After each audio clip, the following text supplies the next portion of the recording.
जय हिंद। और हमने अभी तक कैप्टन प्रभुनाथ से बात करी थी। Captain Prabhunath is AVP with G4S Securities, a senior security professional, has close to 2 decades of security, corporate security experience. So हम इनसे बातचीत कर रहे थे किस तरह से कॉर्पोरेट सिक्योरिटी का लैंडस्केप बदल रहा है, कैसे कॉर्पोरेट सिक्योरिटी अब सिर्फ एक प्रोटेक्शन आर्म नहीं है, it is part of an essential business function, essential business strategy. So we covered in part 1 सब कुछ सवाल रह गए थे, उनको हम पार्ट 2 में कवर करेंगे to improve our understanding of the corporate security landscape, corporate security environment. So I would ask you in this question, in this part, Prabhanath, first of all, welcome to the talk. What are the emerging threats that corporate security professionals are now particularly concerned about to corporate assets? Vipul, there are multiple threats. And it's a combo of existing threat as well as emerging threats. So, now cyber is one of the most dreadful and the most potent threat, which was at a nascent stage few years ago, but it's becoming monstrous day by day. So threats based out of cyber or internet is one of the most deadliest in terms of size and scale and frequency as well. So that's one area which is bothering all the security professionals, not only security professionals, I'll say all the business owners. Then, of course, beyond this, the recent incidents of geopolitical, that's also a big threat for any company, especially the multinationals who operates in many countries and many geographies. That's also a big threat. The political stability or instability is also an element which the companies are mindful of or should be mindful of, because huge amount of investment depends on the political stability of the country. So these are more of strategic nature of threat. Besides that, the insider threat is a very potent threat in the knowledge economy, wherein we have smart workers all around us. So that's a potent threat. And besides that, the usual threat of breaking into the premises, theft of data, theft of assets, and another element which is very important to corporates is threat to their brands in terms of any disrepute or misrepresentation, then ethical violation. So these are certain elements which are besides the traditional threats of very modern nature. Okay.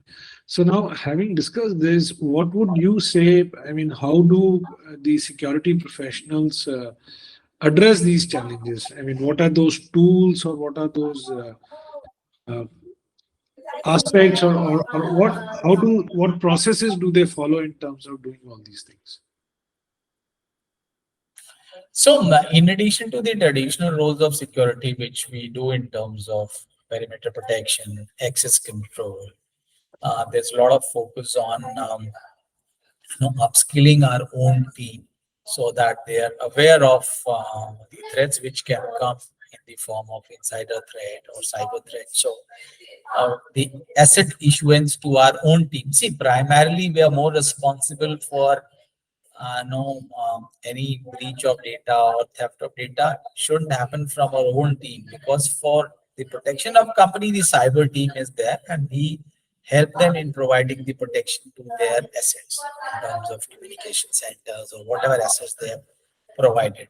But it's a responsibility on us also, so that we educate our team, we upskill our team, so that we don't face any breaches or we don't let any of the things go wrong because of our own team's ignorance or unawareness. So that's one. So it's more emphasis on training. We are sending our teams for cross training, trainers from other departments. Besides the traditional security training, we are utilizing the services of the trainers from other departments who are experts in their own field: cyber, IT, legal, compliance, HR. We are inviting those professionals also to enlighten our own team, so that we know that which are the areas which we can protect for them. So these are some of the upskilling, upgradation, cross-industry collaboration, cross-functional collaboration.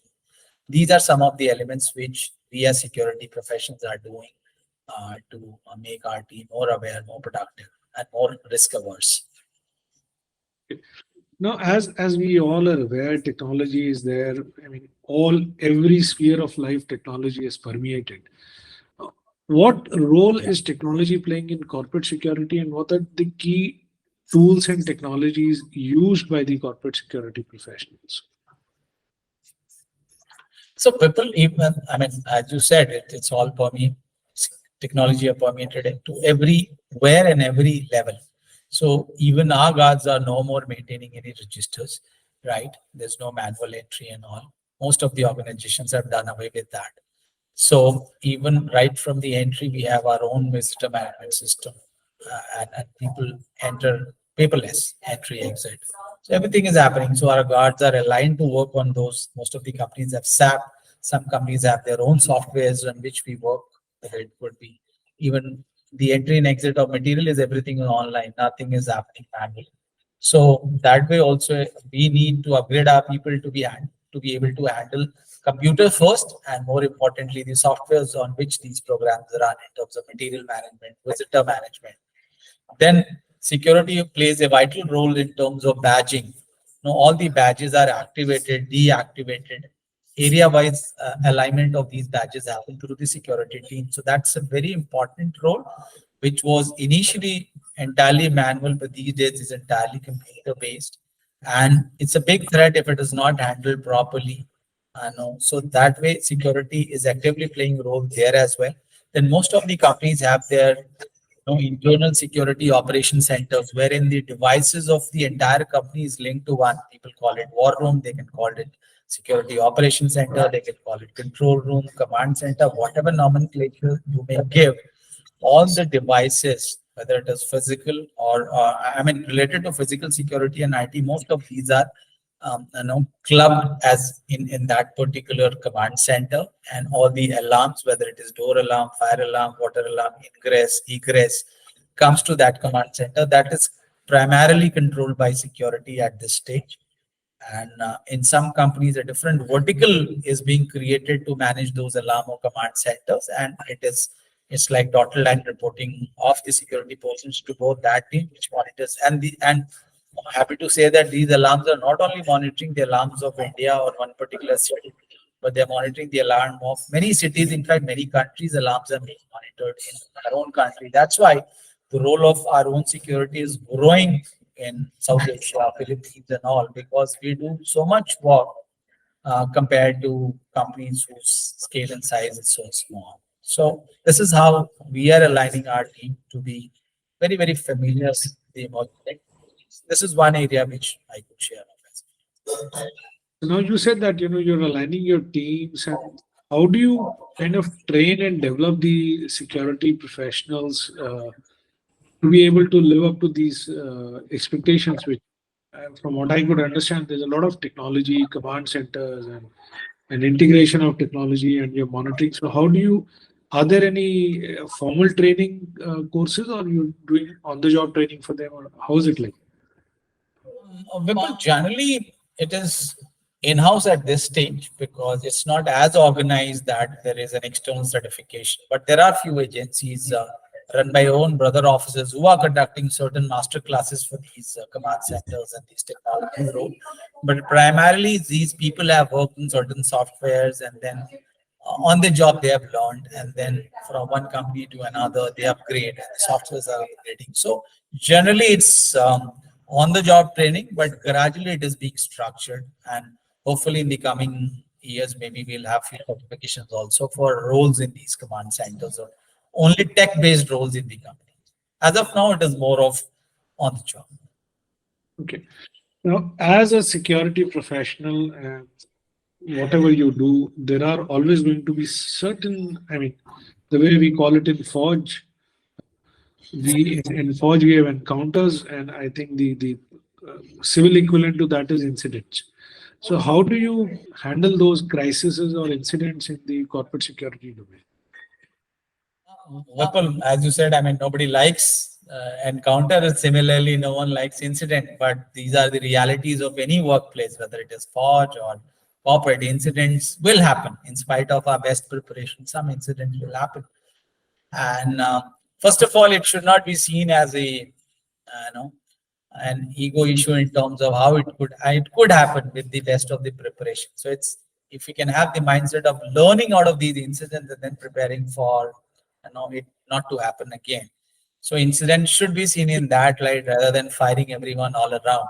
So incidents do happen, and all the companies have a standard mechanism attuned to their interest, and that the incidents gets logged, it gets reported, it gets escalated, then it gets redressed, then it gets documented, and then the learnings of that incident is captured, disseminated to the team, and then we go ahead and see that it doesn't happen. So that's how we keep building the incident records and our learnings from that. And based on those learnings, we do our activities, exercises, trainings, tabletops, discussions, role plays, so that we are more prepared to handle such incidents and preferably not to repeat such incidents. So that's how incidents are handled in companies. And last three questions. First, are there any regular security audits conducted in the corporate security domain to, kind of check the readiness of a security team, or rather to say the readiness of a corporate to be able to protect itself against threats? Are there any kind of audits or any standards? Definitely, Vipul, there are many audits, and in many companies, there are quarterly audits for security. It could be internal, primarily through their own audit department, or they can also outsource this to many of the risk consulting agencies. So there are definitely audits for security, for safety, for fire. So audits are very much a part of our existence, and coming out clean in those audits is one of the key areas for most of the security heads. So audits are a reality. They are there for the benefit of all of us there. Second last question. What areas specifically do you feel in corporate security will gain prominence? One you have already pointed out is the cyber security. That being aside, other than that, what areas in corporate security, manufacturing security, or rather to say security industry will gain prominence in the future to come, next 5, 10, 20 odd years? Vipul, though, I mean, I'm not a technology expert, but to my generic guess, data center security is one big venue. It's an opportunity, I'll say. I don't see it as a threat. It's an emerging opportunity because the volume of data being generated all around, we definitely need a lot of space to keep that data. And they are islands in themselves, islands of energy, islands of tools, devices, power, water. So there'll be a lot of security element to it. So I see one emerging opportunity for security professional, and that's a specialized field. So data security is one I see.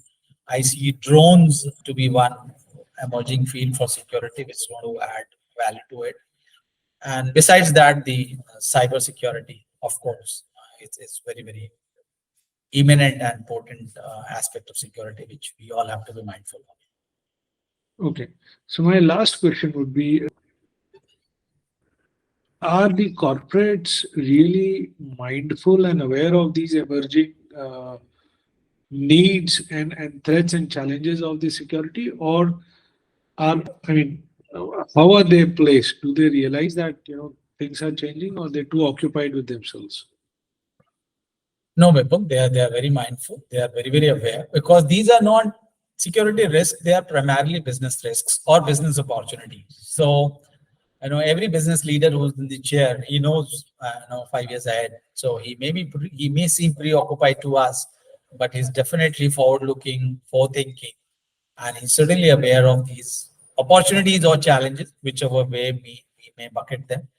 But the leaders at the heads are definitely aware of it, and they may not prioritize it to the tune which we have to, because it's not the core function for them. It's our job to highlight, make it more visible, package it in a way they can understand easily and within their limited time to hear us. So if we can package it that way, I'm sure they are aware. It's just about knocking it properly, and they hear the doorbells which we want them to hear. So that's how I see it. So As a conclusion, would you be comfortable saying that security, corporate security as a domain, as a function, is evolving and emerging into a very important part of the business, overall business landscape? Yeah, yes, Vipul. I do agree, and I vouch for it that businesses can only survive and thrive when their securities are in place. So it was always an essential. It's going to be essential. In fact, it will keep garnering more limelight than it has ever. Thank you so much for your time and relevant information and guidance, Prabhanath. Thank you. Thank you so much, Vipul, for hosting me, and it's always a pleasure to be part of your network. Thank you so much. Have a great day.